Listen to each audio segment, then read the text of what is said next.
মেনে নেওয়া ভালো, মানিয়ে নেওয়াও ভালো, তবে নিজেকে বিলিয়ে দেওয়া ভালো নয়। জীবন থাকলে সমস্যা থাকবে, আর সমস্যা থাকলে তার সমাধানও থাকবে।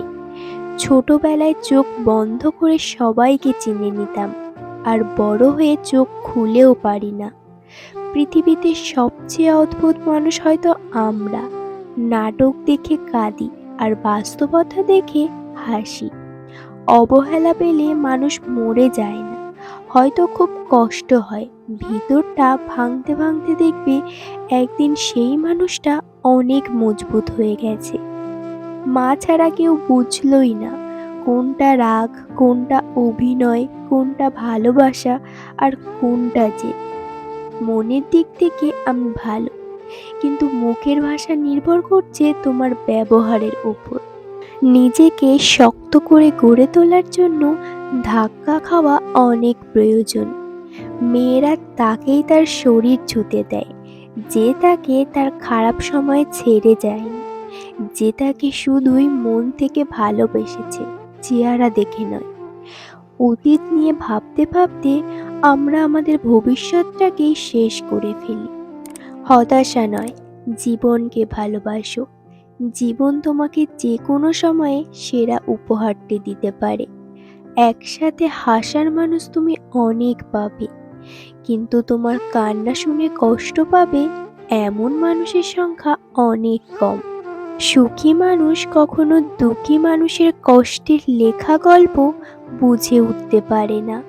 চোখ কাঁদলে সবাই কাঁদে, কিন্তু মন কাঁদলে কেউ দেখে না।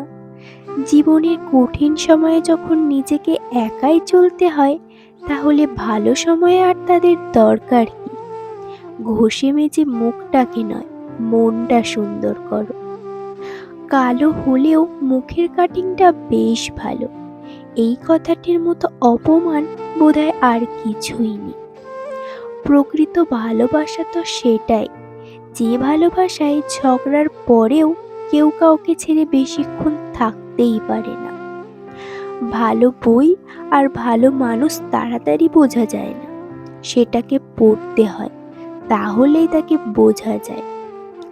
আজকাল কারোর সাথে মন খুলে কথা বলতেও ভয় লাগে। যার সাথে রাগ করে বেশিক্ষণ থাকতে পারবে না, দেখবে তার সাথেই বেশি রাগারাগি হয়। কাউকে দুর্বল ভাবাটা ঠিক নয়, জল দিয়েও কিন্তু লোহা কাটে। সিংহ হওয়ার চেষ্টা করো, সিংহাসনের চিন্তা করো না। তুমি যেখানেই বসবে সেটাকেই সিংহাসন বলা হবে।